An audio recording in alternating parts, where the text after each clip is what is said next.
Hi there, coming to you from Brownsville, Texas, on the border with Mexico.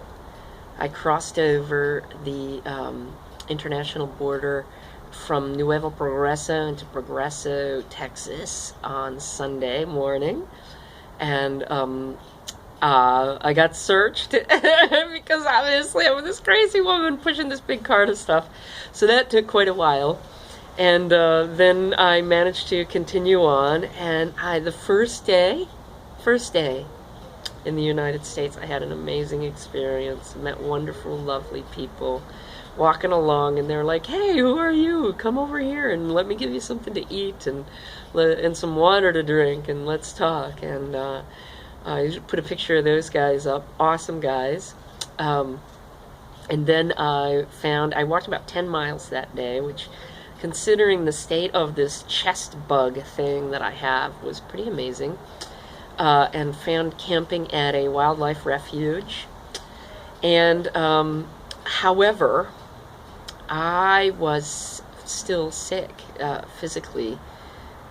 This chest thing has just been a bugger. I have not been able to get rid of it.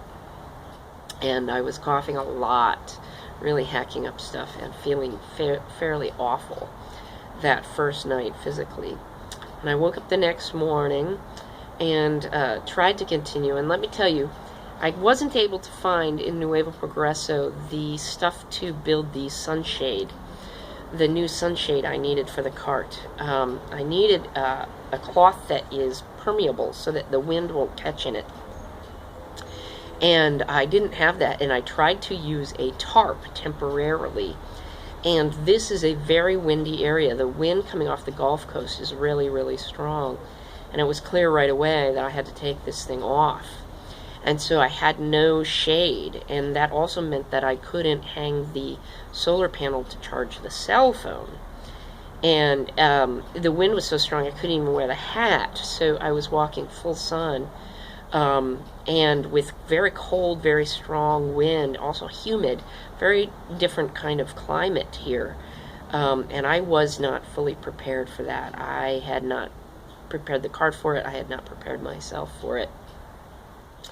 And so the second day, as I was walking, the sunshade is how I hang the solar panel. And I wasn't able to get the solar panel aligned enough to keep the phone charged.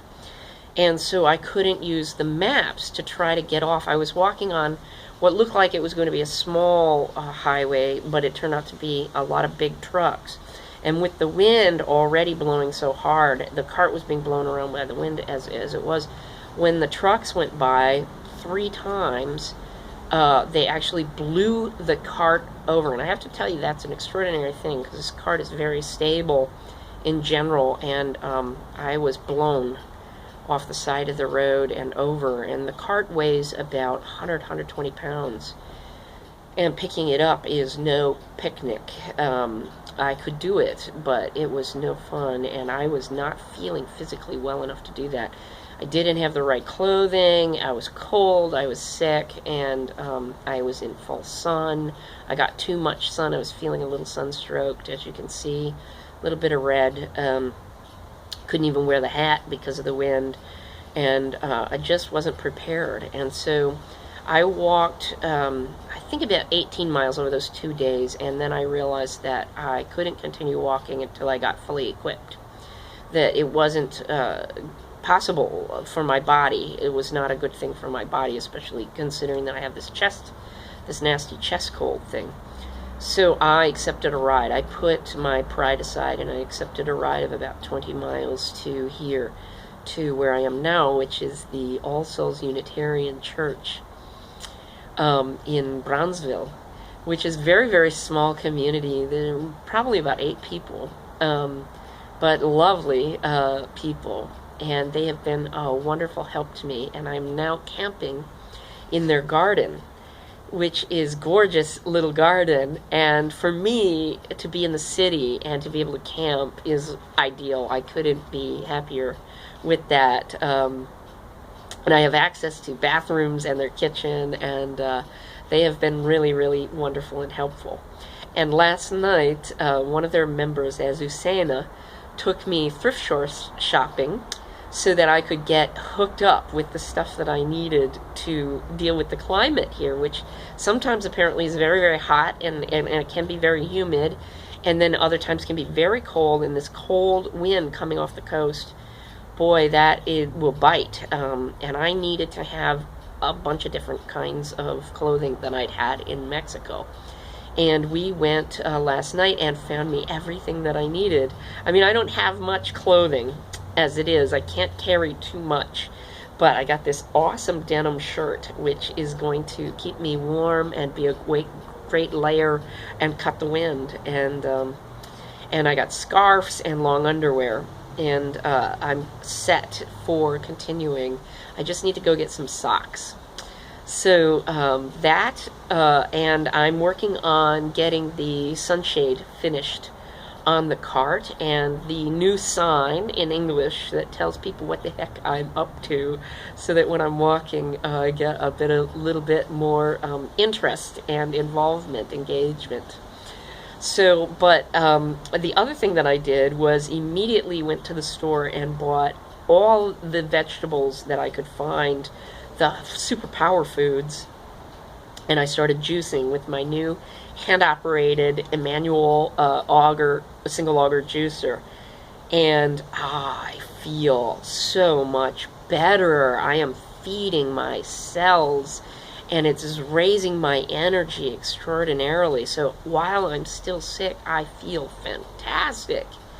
And I have come to understand the relationship between nutrition and availability of quality food and awareness of nutritional concepts and oppression.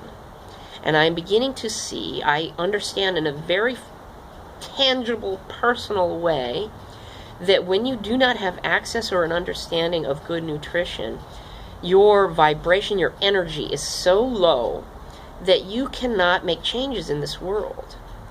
This is a way to oppress people, and I get it now. And I've experienced it personally in Mexico, and I've started to think a lot about how this affects people living in areas where they are not having access to good nutrition, how that affects their consciousness, how that affects their energy and their ability to make changes in this world and in their personal lives. And I will be writing more about that, maybe even today, although I'm finishing up an ebook, which should be done today, called 7 Steps, about 7 steps that I took internally before I could take any steps externally. And that will be available on the website very soon. We're working on that. So I am almost ready. A little bit more stuff to do. Kike. Yesterday, Kike was so happy. He was running around, jumping around, smiling, rolling in the grass, really having a wonderful, joyous day yesterday. I was so happy for him. It makes me happy to see him happy. He's feeling better. I've been feeding him a lot of liver and healthy healing foods for him. And I'm going to get him some wormers because I think what we have is a secondary problem that's been draining his energy. And probably it was the primary problem that the other problem just exacerbated. So I think he's going to be 100% really soon. As soon as I get him taken care of, I'm just looking for the right stuff for him. So we're good. I'm having a blast. I'll tell you, my joy is going back up. I'm starting to feel, I really lost a lot of joy for a while there, and I know why. And it did have partially to do with physical nutrition and the stress of walking on roads that weren't pleasant to me. Doing something that was not enjoyable brings down the joy. But I've started to do this practice of every single night and every single morning before I go to sleep, and the first thing I do when I wake up is I go over what I'm thankful for. So every single morning I wake up, I drink a liter of water before I even get out of bed, and I sit there and I count my blessings. And for example, so I got almost all the new equipment that I needed, and the air mattress that I had been, when the accident happened, had been either run over or, I don't know, somehow abraded on the pavement and couldn't be really repaired. And this was a blessing to me because I was never comfortable on that mattress and I had to buy a new one. And I now have a Neo Air Dream mattress. Oh my God, it is so comfortable. So I woke up this morning and I said, thank you for this mattress. Thank you that the tent, even though it had been damaged, is holding up. I managed to bend the poles back and it's holding up, and I'll have maybe another month with it, and then I'll be able to afford another one. I don't have enough money for all the equipment I need, but it's holding up.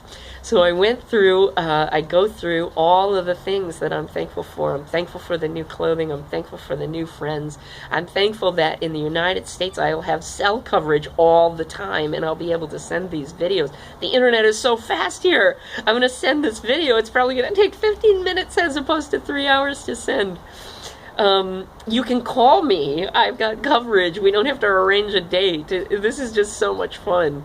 All these cool things as I walked over this imaginary border and into a new world. And to be honest, I'm having some serious culture shock. I had to go into stores, big supermarkets, yesterday, and I just, it's like somewhat psychedelic to be in a whole different culture, a whole different world. Energetically, things are very, very different here.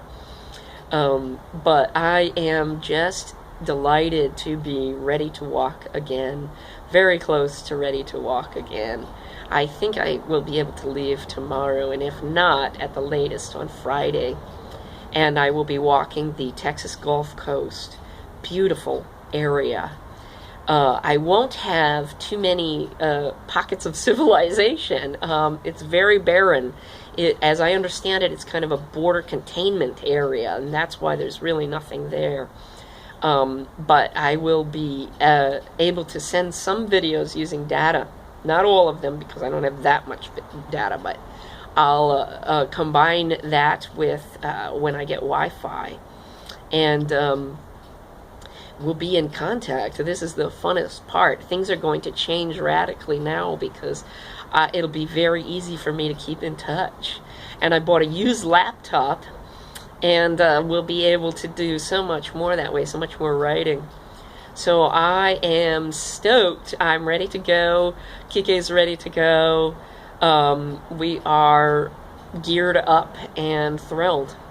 And I can't wait to meet more of you here in the United States. So here we go. Invite me over. Invite me over. Let's have some fun. All right. Love. Talk soon.